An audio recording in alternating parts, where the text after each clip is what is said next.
À 7h05, la question santé d'Europe 1, Thomas Soto.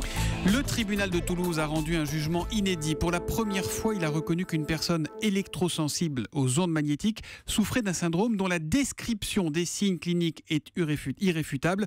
Autrement dit, elle a reconnu que cette personne était handicapée. Bonjour Dr Kirzek. Bonjour Thomas. C'est quoi l'électrosensibilité aux ondes ? On parle de quelles ondes ? On parle de toutes les ondes qui sont dans notre environnement. Ce sont les ondes des technologies sans fil, ça veut dire le Wi-Fi, ça veut dire les téléphones portables, les antennes des téléphones portables, pour pouvoir capter dans les zones urbaines ou même en campagne, il y a des antennes.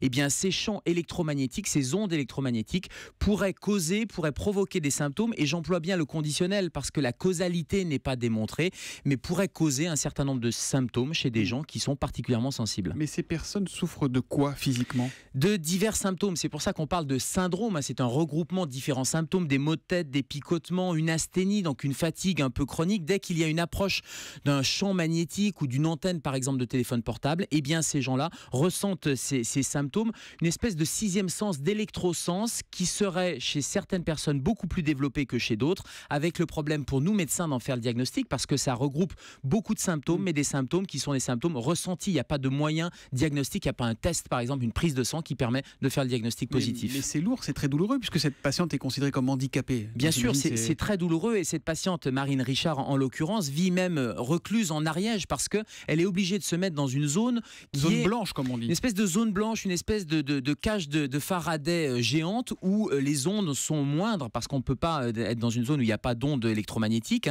et c'est vraiment un déficit fonctionnel, donc un handicap, et là le handicap a été coté à 85%, donc c'est dire la difficulté de vivre, et donc cette patiente a été reconnue comme handicapée. Il est clair que son mode de vie, c'est un mode de vie handicapé. Mais on ne sait pas du tout soigner l'électrosensibilité ?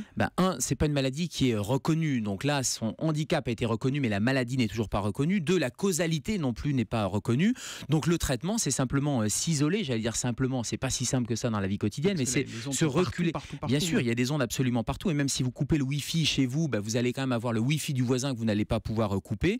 Donc c'est se mettre dans des zones blanches, et éventuellement, et pour les gens les plus atteints, il existe des cages de Faraday dans lesquelles il y a une espèce d'isolation qui est réalisée à la maison. Vous êtes expert médical auprès des tribunaux. Cette décision du tribunal de Toulouse, ça ouvre la porte à une jurisprudence. Vous pensez que ça va changer beaucoup de choses, docteur ? Alors, c'est pas le premier cas. Déjà, l'année dernière, il y avait un premier cas qui avait été indemnisé, une aide financière, mais c'était une indemnisation à l'amiable. Là, c'est le premier cas qui est jugé. Donc, c'est l'association Robin des Toits qui dit et qui se bat pour ces électrosensibles. Et effectivement, c'est une reconnaissance du handicap. Après, ça ne veut pas dire qu'il y a une causalité qui est démontrée. Et donc, il va falloir maintenant démontrer scientifiquement par des études, et des études qui sont indépendantes. Et pour l'instant, rien n'a été prouvé qu'il y a une cause. La cause, c'est l'électrosensibilité, et qu'il y a des symptômes, et qu'on peut rattacher ces deux de façon à ce que ça fasse jurisprudence, et que les prochains cas, les prochains experts médicaux puissent dire oui, il y a vraiment une causalité et ce syndrome existe. Voilà donc pour la question santé d'Europe 1 qu'il vaut mieux écouter en FM qu'en grande onde, alors, si j'ai bien compris.